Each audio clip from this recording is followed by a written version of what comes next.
All right, welcome to the AdaptX Podcast, where we have conversations with individuals building accessible businesses, advocating for inclusion, or excelling in adaptive sports. Today, I'm joined by Sydney Robinson, the founder and CEO of Vessl, a company building innovative products to improve the function and independence of amputees. I can't wait to learn more about Sydney's entrepreneurial journey, the innovations in technology that her company builds, and how your work will improve the health and well-being of people with disabilities. So, Sydney, thank you for joining me this morning. Well, thank you so much, Brendan, for having me. I'm really excited to be here. We'll get into your time in university and how it shaped your career, but maybe starting with a little bit about your upbringing. Where did you grow up, and was this always kind of your early aspirations to go into engineering? Yeah, great question. No, it wasn't. So I was born and raised in London, Ontario, Canada. And growing up, I was always very interested in the human body. I was a very active young person. And I was interested in how the human body moves. I loved math. I loved science in school. So engineering for me at the end of high school was what I wanted to go into for college, university, because I was good at math and I was good at science, and engineering is a mix of those. So why not? And I was told that it was a very employable career. So that was honestly most of the motivation for me. And then from there, I really streamlined and focused based on my passion. Yeah, while it is an employable career, you maybe went in a different direction in terms of being an entrepreneur, which introduces a whole different level of risk. So I guess what gave you the confidence to kind of go in that direction? And we'll probably talk about that more as we get through the origin story of the company. But yeah, for sure. I won't, without giving too much away, I would say, if we do want to dive deeper, I would say that what gave me the confidence was that I had all of the pieces in play at the time that we were founding the company, that it would have been a real shame not to try it. That was really how it kind of all came together. You know, I had someone who I really enjoyed working with who could be a co-founder, and I really would never have wanted to do this on my own. We had a really solid idea of what we thought a solution could be and a problem that we were very passionate about solving. Yeah, absolutely. Did you have exposure to disability as a child, or? Honestly, growing up, no, I didn't have very much exposure at all to disability. It was really during my college and postgraduate studies that was what introduced me. Yeah. So we can get into that because no purpose in burying the lead. So after graduating with a master's degree in biomedical engineering, correct? Yes. You were accepted into a fellowship, and it was kind of during that time that you discovered what you want to work on. But what was the cohort of students in that fellowship like? So there was only 5 of us, and they were very intentional about bringing together engineers, scientists, and medical doctors to innovate within medicine, because that interdisciplinary team could really build and learn off of each other. So I was introduced to the O&P industry, the orthotics and prosthetics industry, back in my undergraduate degree. As my capstone project, I was working on an ankle-foot orthosis for a 5-year-old girl, and that was really my first exposure. I became very passionate about how the industry is a mix of what I'm very interested in, like biomechanics and how the human body moves, and augmenting that for people that are missing certain parts of the body. But then I also loved that you could make an impact. And so it was really that collaboration of factors that made me want to get into the industry. In Canada, there aren't very many prosthetic schools. There's only 2 in all of Canada.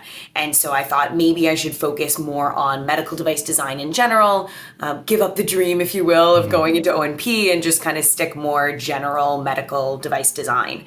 And that was why I did my master's. But then, as you were saying, I got this opportunity to do a fellowship where they bring together this interdisciplinary team, and it's all about starting a company.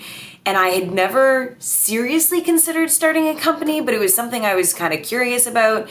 And so it was a 10.5-month program, pretty low stakes when it comes to discovering something new or trying something different. And as we started in that fellowship, we got to shadow a bunch of different doctors. So we shadowed one doctor at a diabetes clinic.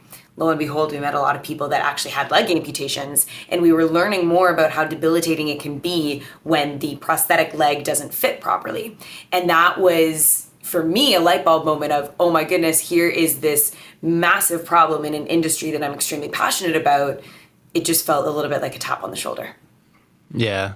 I think a lot of innovative products and companies kind of arise from that personal experience like that, right? Where you observe a problem and you try to come up with a solution. Why do you think there wasn't a better solution at the time? I think that working with a dynamically changing thing, in this case, a dynamically changing leg, is very challenging in and of itself. It's a big engineering issue. And so when you look at a prosthetic leg, not that it's easy to innovate in the foot or the ankle, but it's more rigid, or there are more clear design parameters than there is when you're working with something that's dynamically changing, like the socket that has to fit onto the prosthetic leg. So honestly, I think it's just been a massive challenge for the industry to come up with something that can work and that works for all people. What we identified was, this isn't going to work for every single human out there, but what are the gaps in the industry that are limiting the adoption of some of these newer technologies, and how can we create a technology that closes that gap? Yeah. For our listeners who might not be familiar with prosthetic technology, can you maybe break down what the prosthetic components are and kind of where your product fits in that chain? Yeah, for sure. So if you picture in your mind a prosthetic leg, there is a cup that the residual leg, or the stump, the kind of leg that is left over after amputation, that leg sits into. And so that cup is what connects the anatomical leg to the prosthetic leg. And then underneath of that cup, we actually call it a socket. So underneath of that socket, there is, you can think of it like a shaft. It's usually looks like a metal rod that connects the bottom of that socket to the ankle and the foot part of the prosthetic. So you can think of it as 3 separate components. And then if you have an amputation that's actually above the knee, so on kind of the thigh, then you also have a knee that you have to replace. And so your product is focusing exclusively on that socket. So what were the issues that patients in that diabetes clinic, or just in general, were facing with the socket fit that you try to solve with your product? Yeah, so what we had identified was you've got this dynamically changing leg inside of a static socket. That's the gold standard right now, is a socket that's custom made patient to patient, but it doesn't change size. And so the issue there is if your diet changes, if you gain weight or lose weight, if it's summer and really hot and then winter and it's really cold, any of those changes actually lead to changes in body size. And people with leg amputations really notice that change inside of their prosthetic socket. So what we wanted to do was create some kind of way that the socket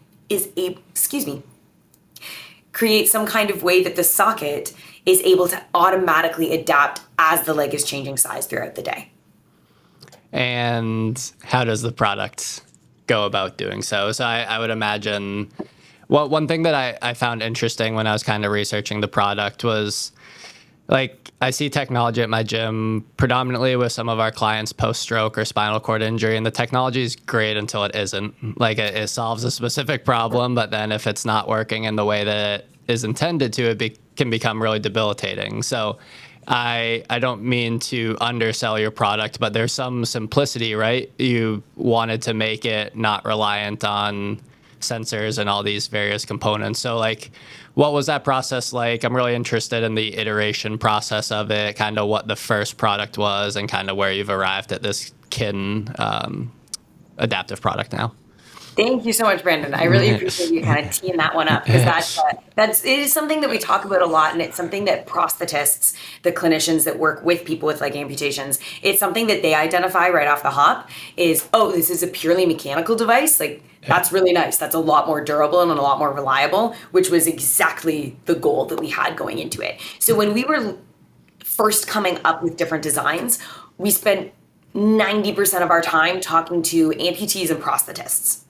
We wanted to know what were the parameters around how people are using or interacting with the device that we need to consider. And one of them was, typically people with leg amputations are part of the aging population and the population with diabetes. So they can suffer from a lack of sensation in the leg, poor dexterity, sometimes cognitive impairments, and it makes it very difficult to manage the prosthetic.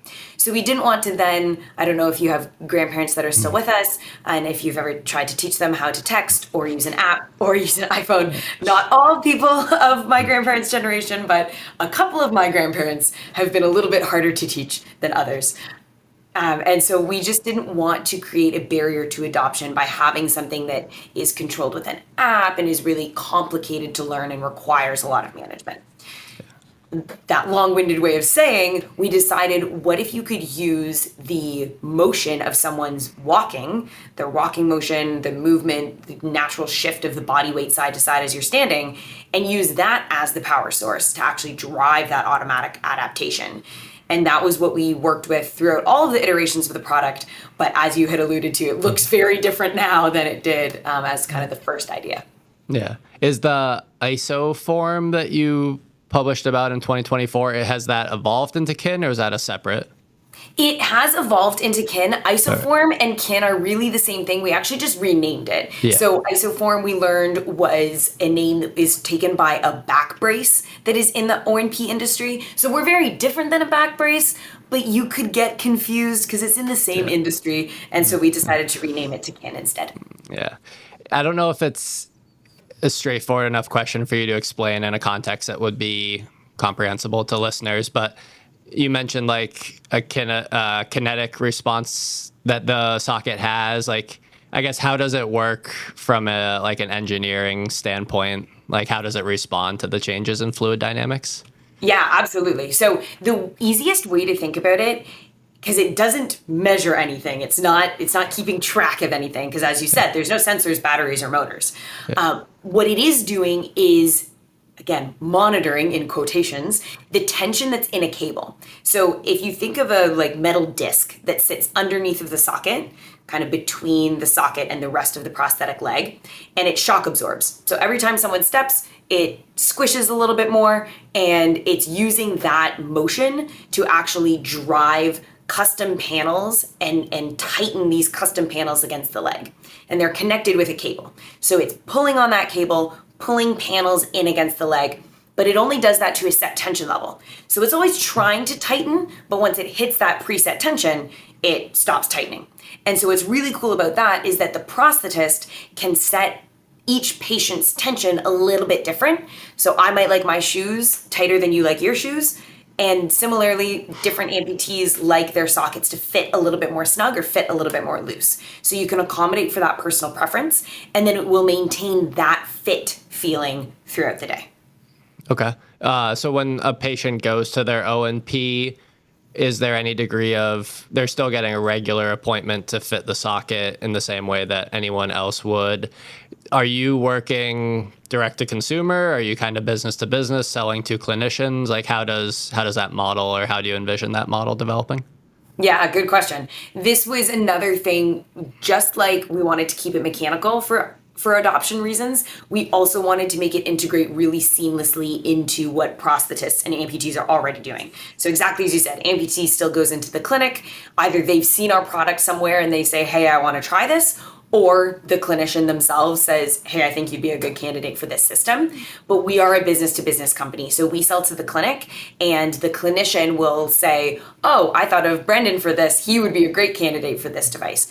So they typically have people in mind. Yeah. One of the barriers to adoption, I think, with a lot of assistive tech is obviously the socioeconomic consideration, like the price point. Sometimes with this stuff being so individualized, it's hard to get it to a price point that's accessible for everyone. So how does it fit, I guess, in terms of price point compared to traditional sockets, and how are you going to kind of address those barriers like insurance, et cetera? Yeah, no, a really great question. Again, I think that for us, we wanted to make sure that people could afford the device because exactly as you said, that's a massive barrier. Yeah. So it is insured with existing insurance codes. That was something that was really important to us because it can be very difficult to get your own code, and that time could lead to, issues. And so we already have some existing reimbursement codes that we can use. The device itself is more expensive than the base level socket, but because you don't have to come in as frequently for follow-up visits, and there's some of these other downstream effects, it does become more cost effective for the patient and for the clinic. So that was something that was important to us as well. And another reason why we didn't go with the like sensors, batteries, motors thing, right? Is that then those kind of bionic systems almost can get really expensive. Yeah. I mean, different prosthetics are used for different purposes, whether you have someone that wants to run or play a court sport where they're moving laterally. Is your socket intended for a specific profile, like someone who just wants to ambulate and be more active in their community, or could it fit within like a running blade and someone who wants to be more active? Because I've heard that from athletes too, when you're working out and you're adjusting the number of liners you have, because as you get sweaty, things are slipping and the volume in your residual limb is changing. So like, is this something that can withstand the higher impact of an activity like running? Yeah, that's a great question. The way that I always describe it is this is kind of, as you were saying before, like an everyday socket. So it's something that is really great for just pretty much anybody who wants to be walking around a little bit throughout the day or a lot throughout the day and wants their limb to stay healthy and wants the socket to adapt as that leg is changing size. For people that are higher activity, maybe they're running or working out, this is the everyday limb that keeps your limb healthy so that you can train optimally and could be used in certain contexts. So what I mean by that is for people that are weightlifting or doing sports more similar to that, this is a great solution that can automatically adapt as they're in the gym doing different activities. For folks that are running, I know that from at least the people that I've spoken to, they're very specific, as you were saying, kind of what that running leg looks like, because you want it to be as light as possible. Our device does add a little bit of extra weight, so I'm not sure if people would want to use it with a running blade, quite frankly, but I do think that it's a great solution for kind of the everyday leg if they're walking the dog or going to the grocery store so that their leg can stay healthy for when they do want to train. Yeah, absolutely. That's one thing I've heard too from amputees is just that the recovery between exercise and stuff is prolonged because that those day-to-day activities are more taxing and more metabolically demanding than you or I just walking around and ambulating. So like the time spent between workouts getting back up to kind of peak performance is prolonged. So I could see that it could assist with that kind of that in-between period. Exactly. And I think also when it comes to like wound formation, right? Like if you get a blister or something, that recovery time is also really long. So if you can have a socket that's able to dynamically adapt and you can avoid some of those types of injuries and avoid that downtime, as you're saying, from training, that's a massive advantage as well. Yeah, for sure. When you're working with O&Ps and clinicians, what has been the feedback that you've gotten from them? What is the feedback that you've gotten from customers and consumers? And have you guys engaged in any like formal research looking at maybe like long-term pain outcomes or levels of daily physical activity when using your socket? We are grateful for the support of our first show sponsor. Resolution Fitness offers leading brand health club equipment and accessories for residential and commercial use. In addition to traditional exercise equipment, they specialize in adaptive fitness products and wheelchair-accessible machines. If you're interested in outfitting your fitness facility or home gym to be more accessible, visit www.resolutionfitness.ca or the link in the show notes below. So that's a lot of the area we're moving into now. We've been very heavily research and development for the past few years, and we worked a lot in the early years on just doing the research and development in-house. We like created our own robot leg, if you will, that we could expand and contract and use that for kind of quick iterative prototyping, and then started working with a gentleman out of Denver, Colorado, Stevie Crawford. He's been fantastic at giving feedback, and the feedback has been super positive. You know, he really sees massive value in this device in general, and that's what we get from a lot of individuals when I'm speaking with them. So I do demo calls kind of all the time with prosthetists and amputees, and the general consensus is that this is really closing a gap in the industry and adding a lot of value. One of the individuals that I spoke with said that this is one of the newest innovations he's seen in a long time that's kind of completely different from something that he'd seen before. So it is encouraging to get that kind of feedback, and we are excited to do more of that research. So we're looking at short term to start. So a couple of weeks in our device, kind of compare that to current sockets, what the people were using before they were using our device. And then we want to do more long-term studies looking over months to see, as you're saying, more of those kind of pain management or comfort, more inclusion into the community, any types of measurements we can use to kind of quantify quality of life. Yeah. Are you familiar with Bob Ludke's book, Case Studies in Disability Innovation? No, I'm not. It was something I was reading recently, and so it's about companies that have developed innovative products or that use disability as kind of like a differentiating factor in terms of their development. And it was just interesting because he kind of used the word innovation there, and he kind of talked about the two criteria of innovation being like novelty and then improvement. And I think it's a really ambitious thing to like take on a product that has been used forever and kind of say like, I can make this better. So it kind of got back to one of the earlier things I asked, but like, where did that confidence come from? And do you feel some sort of pressure in terms of like, I have an obligation to my patients to now build this product? I've kind of put myself out there saying we're building this better socket. Like, do you feel a sense of obligation and pressure from consumers to kind of build a product that is innovative and better? I feel pressure from not just the consumers. I feel pressure from a lot of different areas. We're a startup company. So, I feel pressure from good pressure, mostly good pressure. I feel pressure from, the clinicians and the amputees that we've promised a better solution for. I feel pressure from our team. We're a team today of 7 employees and like kind of full-time staff, and everyone is phenomenal. We work so well together. Everybody on LinkedIn says that their team's the best team, and I'll fight them for it. But I feel pressure from them as well, right? They've put their faith in us and our ability to come up with something, to help us come up with something that is fantastic and altering to the industry. And they're relying on us for jobs, right? And that job stability. So that's some pressure. And then even within, friends, family, investors, like we're a company that's taken on external investment. So you have a lot of responsibility to your investors, to your friends and family, to kind of everybody. So certainly pressure from all sides. I would say what made me want to take that leap initially was just that I felt I had all of the pieces in place and that I would never be given this kind of opportunity again. We were so passionate at the end of that fellowship based on the people that we'd spoken with. I spoke with one woman, and I'll never forget, she said, I would rather suffer than wear socks. So she would rather suffer than use the current gold standard, and that's just not acceptable for me. And so that was really a big moment, speaking with her, honestly. Yeah. And then I love working with my co-founder, Alexi. He's phenomenal. We work so well together. We have very complementary skill sets. So when I had a co-founder I loved working with, a problem that I was passionate about, we had an inkling of what we wanted the solution to be. We hadn't quite worked it out yet, but we knew like generally what the parameters should be. And we had been supported in this time when like no investor is going to invest before you have an idea. They're not just going to pay you just to go out and look for ideas and learn about the problem.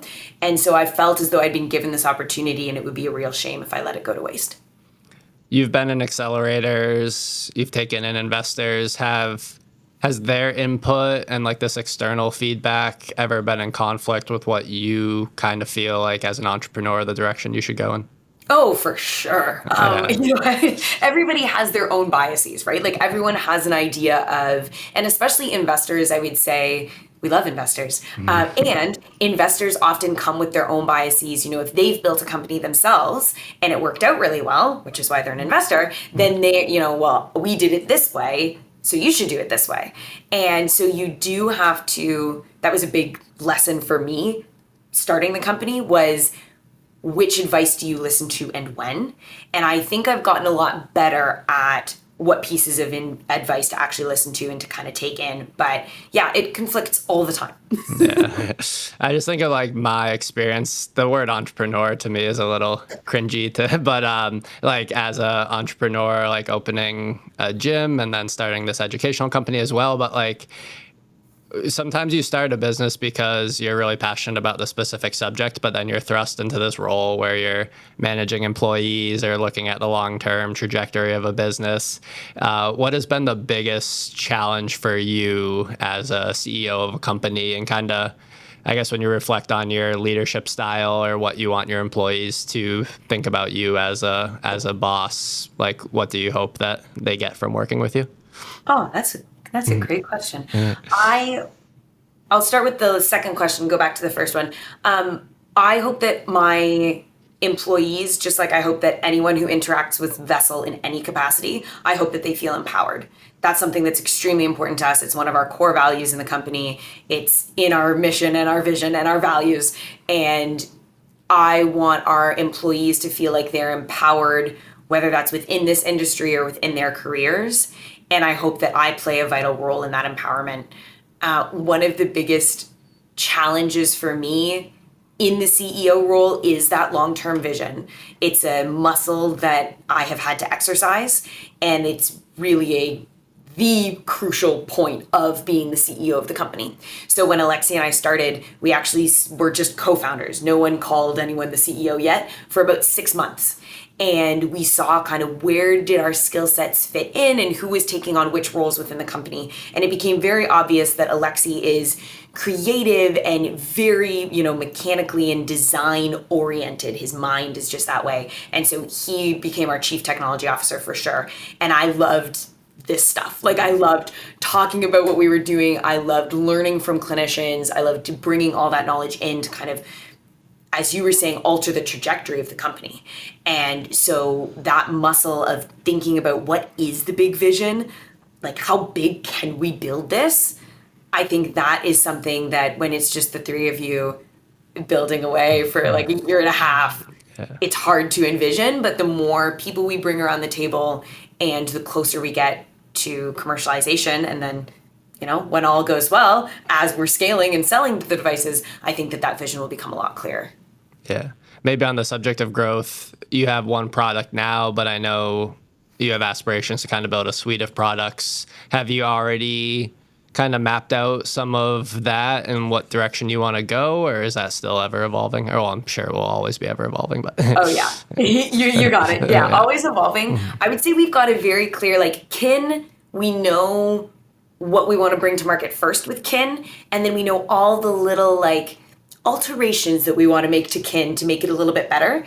And so either different features to add to the device itself, or alterations within the device to make it, lighter and smaller and more optimal. We have that really well planned out. And then for future designs and other products entirely, we have a suite of different ideas that are clear enough that we would know how to build towards them, but can still, as you're saying, evolve in exactly what problem they would be solving or exactly which one comes out before the others. Yeah. What do you hope the next 3 to 5 years looks like? Yeah, I hope that the next 3 to 5 years includes global expansion. So we are Canadian-based teams selling to the United States first, but then we want to bring the product back home to Canada as well as Europe and Australia kind of as our first markets. But there are a lot of really important markets out there globally that use prosthetics or whose markets are growing, especially with the increasing rate of diabetes and with global conflict that's happening around the world. My co-founder is Ukrainian, so we're very passionate about helping folks in Ukraine. So there's a lot of kind of global expansion opportunities that I'm really excited about. How did you land on the name Vessl? That was just one thing that kind of came to mind. Speaking of creativity, it was all my co-founder. So Vessl at the time, when you were talking about, different iterations of the design, at the time we were working with fluidics. So Vessl, like a cup or a vessel that holds water, holds fluid. But really what we loved about it was that a vessel is like a ship, and a ship carries people. And we as a company want to carry people through their lives. Yeah, that's nice. And then same with kin, like how did you guys arrive on, is that something off kinesthetic or kinetic? Yes, exactly. That one was way harder to come up with. Vessl was like, I don't know if Alexi just had an aha moment or what the deal was, but that seemed to come fairly quickly. Kin took weeks. And I think it was because we were already pretty attached to isoform and knew exactly why we liked that one. But yeah, kin is short form for kinetic. It has 2 N's, just like Vessl has 2 S's. And then kin, also kin means family. And so we loved that kind of coming back to values and what's important to you. That sense of family or community or belonging is really important to us. Nice. I probably should have incorporated it earlier when we were discussing the design, but how do you blend function and aesthetics? Because I know within the prosthetic industry, like the aesthetics of the foot is pretty important to people. And you mentioned maybe your solution is a little bit heavier than a traditional socket. So I guess what have you determined to be more important, I guess? And maybe they can't exist separately, but... No, that's a really good point. I think for us, it adds weight. It adds, weight to the device. The perceived weight goes down. So the way that the person perceives the weight of the device, because it fits better and more consistently, actually the perceived weight decreases, which is really cool. But yeah, aesthetics is super important. When we were designing it, we knew we wanted it to look really streamlined. So some solutions right now, if you think adjustability, if you're going to add dials and straps and all these different things to a prosthetic, it can get bulky. And so we wanted to keep it as streamlined as possible, which is why it sits below the socket and really creates a nice kind of silhouette. And then we've been told a couple of times different people's opinions on the color or the material that we should be using for that appearance standpoint. So it's definitely something that we're exploring. And how many colors should we offer and what should they be? And people right now, apparently the trend is all black. Keep it all black and all sleek looking. So we'll see. Going in that direction. Yeah. I work with a lot of high schoolers. We have a lot of members at our gym, high school, college students. And so I have a lot of conversations about like what direction they want to take their career and what do they want to major in college and stuff. And I feel like oftentimes high school doesn't really do a good job of exposing people to like the opportunities that exist. So maybe this is too loaded of a question or one that you might not have really been thinking I would ask you, but like what advice would you give to like a high school student or maybe someone who is interested in assistive tech or adaptive solutions, but really not sure yet where to start or kind of how they fit in that whole This is so process. important. My brother's 10 years younger, so he's just going into college now. So I'm watching all of this happen. Yeah. And reflecting on my own journey, I thought business was the most boring thing known to man. Like I had no idea that I liked business at all until I did the fellowship program. And then I was like, oh my gosh, the business side is what I love. That's what energizes me. That's what I find so cool. And so I think that it's really important. And you're right, people don't get exposed early enough to the different jobs. So I would say if people are aware enough early on that they know they want to explore different opportunities, I would say talk to as many people as you can.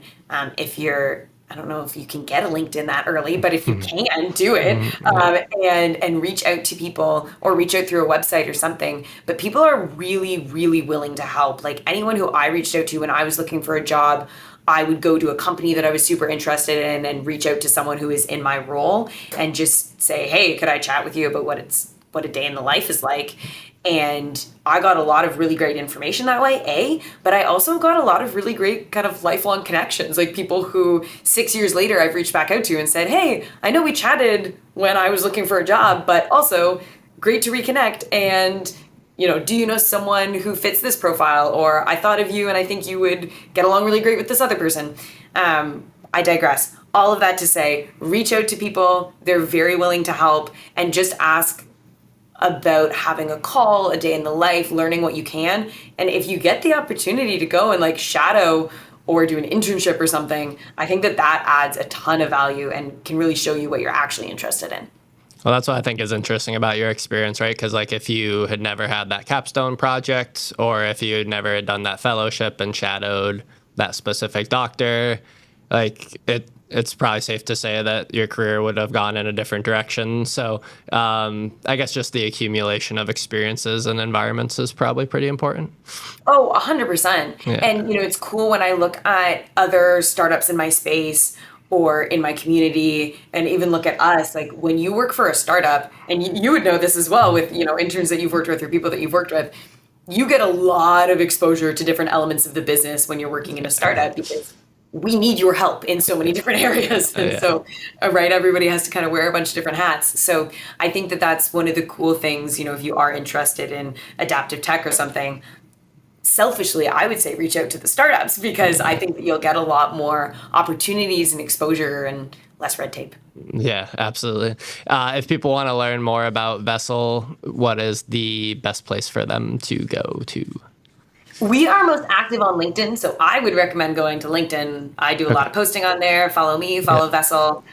We're Vessl Prosthetics, so Vessl Prosthetics, or Sydney Robinson, Sydney like Sydney, Australia.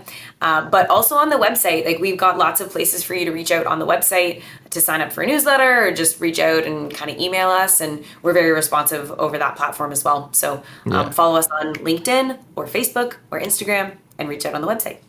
Awesome. And I'll include those links in the show notes so people can more readily get to them. But Sydney, thanks so much. I have been following Vessl for the last year or so. Really excited we finally got to talk, and looking forward to seeing what you guys do in the future.